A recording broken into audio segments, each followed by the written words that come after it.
معزز سامعین گرامی قدر، غزوہ احد کے حوالے سے چند گزارشات کو آپ کے سامنے رکھ رہے ہیں۔ یہاں پر ہم نے نوجوانوں کو، بچوں کو، ہر عمر سے تعلق رکھنے والے افراد کو جذبہ جہاد میں اور آخرت کو اپنا مطمع نظر بناتے ہوئے دیکھا۔ انہی میں سے دو بڑی ادھیڑ عمر کے بزرگ بھی شامل تھے، حضرت حذیفہ کے والد ابو حذیفہ بن یمان اور ثابت بن بخش۔ ان دونوں بزرگوں نے آپس میں مشورہ کیا کہ اب تو ہم بستروں پہ بھی پڑے رہیں تو موت نے آ لینا، تو بہتر ہے کہ اللہ رب العزت کے حکم کے مطابق جہاد کرتے ہوئے، حالانکہ ان کے پاس بھی عذر موجود تھا، عمر گزر چکی ہے، بوڑھے ہیں، خمیدہ کمر ہے، عمر رسیدہ ہیں، صحیح طرح تلوار بھی چلا نہیں سکتے، نہ شریک ہو، لیکن رسول اللہ صلی اللہ علیہ وسلم سے اجازت لے کے شریک ہوئے۔ اور ان کا واقعہ بیان کرنے کا ایک خاص مقصد بھی ہے۔ حضرت حذیفہ کے والد کو جو بھگدڑ مچی تھی آپ کے سامنے احد کے میدان میں، جب پیچھے سے حضرت خالد ابن ولید نے حملہ کیا تھا مسلمانوں کے لشکر میں، تو آپ کو یہ بتلایا تھا کہ حضرت حذیفہ کے والد مسلمانوں ہی کی تلوار کی زد میں آ کے شہید ہو گئے تھے۔ تو اس کے بعد یہاں پہ ایک بہت بڑا فقہی مسئلہ بھی ہے۔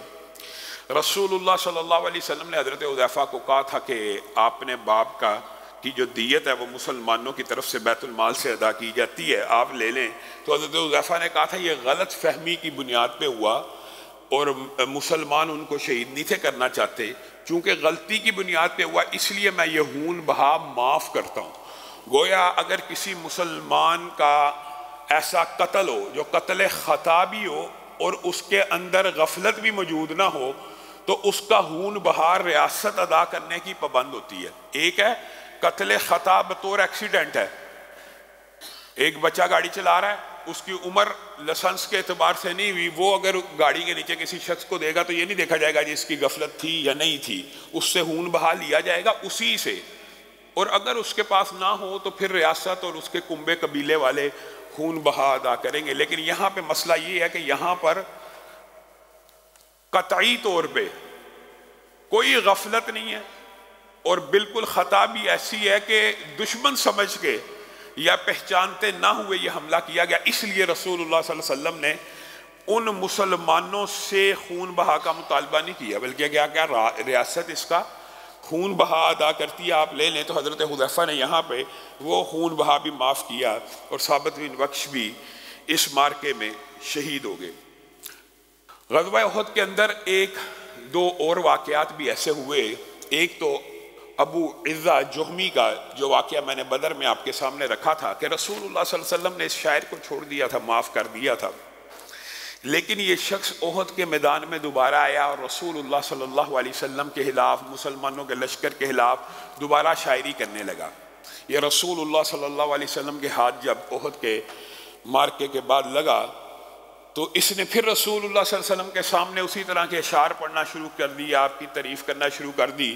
تو رسول اللہ صلی اللہ علیہ وسلم نے فرمایا تھا لا یلدغ المؤمن من جحر واحد مرتين، مومن ایک سوراخ سے دو مرتبہ نہیں ڈسا جاتا، مومن ایک سوراخ سے دو مرتبہ نہیں ڈسا جائے گا، مومن کو ایک سوراخ سے دو مرتبہ ڈسا جانا نہیں چاہیے۔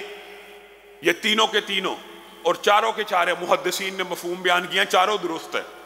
مومن ایک سوراخ سے دو مرتبہ نہیں ڈسا جاتا، اس کو نہیں ڈسا جانا چاہیے اور نہیں ڈسا جائے گا، یہ تینوں کے تینوں مفاہیم اس حدیث کے، اور یہاں سے یہ حدیث زبان زد عام ہوئی، اور رسول اللہ صلی اللہ علیہ وسلم نے ابو عزہ جہمی کی گردن کو کاٹنے کا حکم دیا اور کہا تو جا کے مکہ میں کہے گا میں رسول اللہ کو دو مرتبہ دھوکہ دے کے آیا ہوں، پہلی مرتبہ بھی دے دیا اور دوسری مرتبہ بھی دے دیا۔ خیر یہ تو ایک بہت بڑا فقہی قاعدہ کلیہ، اس کے اوپر محدثین نے، فقہا نے پوری کتابیں لکھی ہیں، بات ضمنی طور پہ آئی ہے تو یہ بات بھی سمجھ لیجئے۔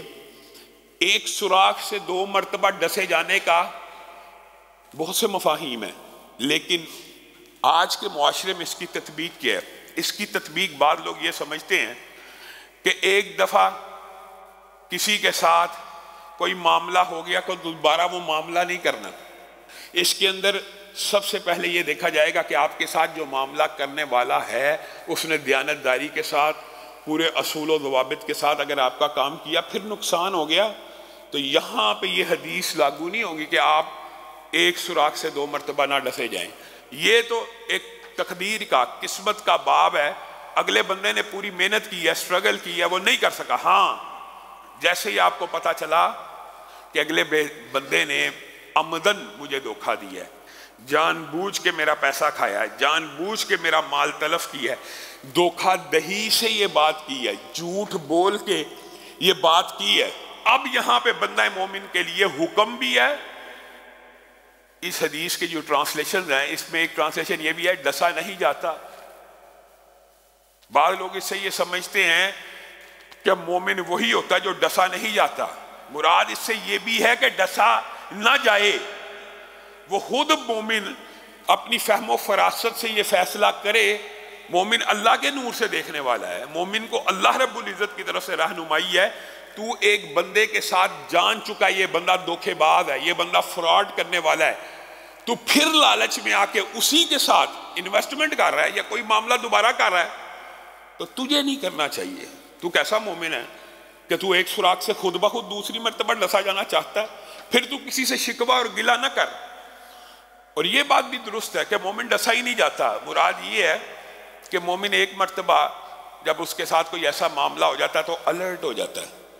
وہ پھر دوبارہ اس کے چنگل میں، اس کی باتوں میں نہیں پھنستا.